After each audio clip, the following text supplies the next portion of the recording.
Thoth wrote in the Emerald Tablets that after ancient Egypt ended, he brought a man named Pythagoras into the Great Pyramid and taught him the geometry of the universe.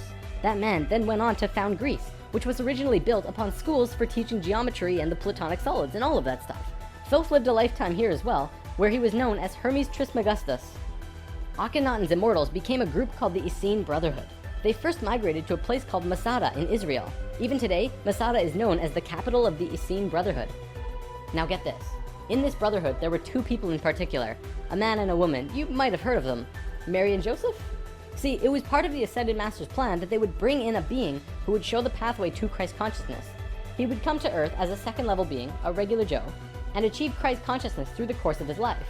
Then, the ascension process, the transitional experience from the second to third level, would go into the consciousness grid that was still being formed. He was able to transition because he was originally from these higher levels. That man is known today as Jesus, although his name at that time was Yeshua ben Hur. If Yeshua had not shown up, we would not have had that ascension experience available to us today. None of us would be aware that these higher levels of understanding even existed, and we would destroy ourselves.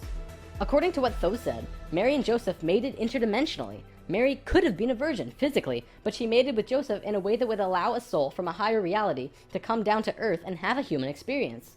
Usually, this is impossible to do otherwise. Through Yeshua's work, he came here just like us, a total human being, but he went through these three important stages: final death, resurrection, and ascension, and gave us these experiences so that we could access them down the road. Now, as we all know, the story of Jesus has a missing piece. He was a child, disappeared for some time, and then showed up again when he was 30.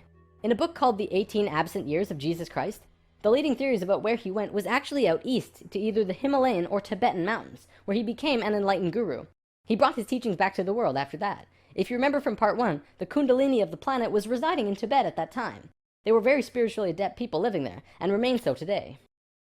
Now, on the topic of Christ, there's something else I'd like to bring up: the Lord's Prayer.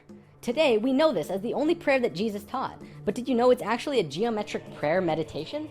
A man named Bodhi McCoy spent over 20 years working with this prayer and analyzing it with sacred geometry, and has discovered some incredible synchronicities. In his book, Live the Promise, he explains how the original prayer, not the extended version mind you, has 7 segments or thoughts, which align perfectly with the 7 chakras as well as the 7 original branches of yoga. Bodhi teaches how to do this prayer meditation, as well as meditations him and his wife have developed based on the Lord's Prayer, called heart dances.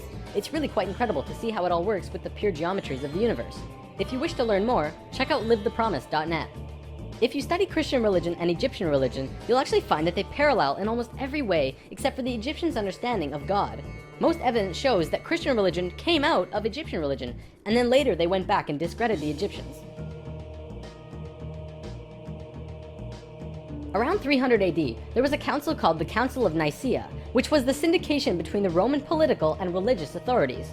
Basically, the religious leaders and political leaders realized that they could unite and impose more influence on the people and control society through their unity. It's right around this time that we begin to see the manifestation of the New Testament, which was put together from scriptures and stories, some newer and some much older, which were renewed and superimposed on the life of Yeshua ben Hur, which today we know as Jesus of Nazareth. The term Christ actually stems back from much before the Bible. It comes from the word Christala, which is a word that derives from the original 7 core audible sounds of creation. When the creation of the universe occurred, the original tones were ka, ra, ya, sa, ta, ha, la. Christla actually was broken down on earth into 2 words, Christ, which soon became Christ, and Hla, which became Allah, which were broken down and changed through oral tradition. The symbol for Atlantis was 3 rings inside of the other. The inside were the Nakals, the middle ring were called Maya, and the outer ring were the Atlanteans. The Maya's job was communicating the messages from the inner circle out to the regular people of Atlantis. When Atlantis sank, the Maya took their knowledge, a crystal skull with memories of Atlantis, and their calendar, and went out to what today is called the Yucatan Peninsula, birthplace of the Mayan civilization. Their calendar is the most advanced, detailed calendar on the planet, and it has its roots in Atlantis. Over the last few hundred years, a group of people have slowly monopolized the entire world into what it is now. Today, there are 13 families that are among the richest families in the world. They have their hands in next to every organization and government and control over 95% of the money. They control our modern world from the very tippy top. Today, we like to call them the Illuminati, except that's not really who they are. The word Illuminati means enlightened ones, which was established long ago as a secret society that was focused around expanding knowledge through scientific and spiritual understandings. Secret societies were not originally bad, but rather consisted of those who just kind of got it. They understood information that the average person at that time would not accept and demonize. These societies had to be kept a secret because of the control that the church had and refuted against what they wanted to explore. This is where Freemasonry originally comes from. If you do the research on the time periods, what probably happened was that the church, who had the majority of the control at the time, probably infiltrated some of these organizations to make sure that they were not creating plans to expose information and destroy the world order that they had created.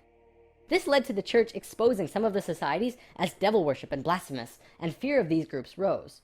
Over time, many secret societies branched off by those who were corrupt or previously infiltrated by the church, and gained more control through the church and large organizations that were being established. Today, there exist 13 families around the world who pretty much own the world, with over 95% of the money and a lust for greed, power, and control. More and more information has become present lately that many of these families may have DNA that is different than the rest of the human population.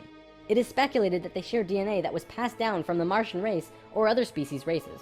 They contain no love or emotion and are completely power-driven. This brings us to the end of the human history story for spirit science, but of course, it's not really the end. For one, we've only really scratched the surface of discussing many of these topics. Secret societies, for example, would take another 2 or 3 lessons to really get into. Plus, the human history story won't end because we're still living it, and what happens next is ultimately up to you. This story, while seemingly unbelievable and at times outrageous, does explain a lot. Think about it. We've covered the Bermuda Triangle, the face on Mars, Jesus, what the Egyptians were doing, the rise of Greece, pretty much most modern religions, the reason we popped up out of nowhere 6,500 years ago, the stair-step evolution of those cultures, and the story of Atlantis, which has been elusive to us at the best of times.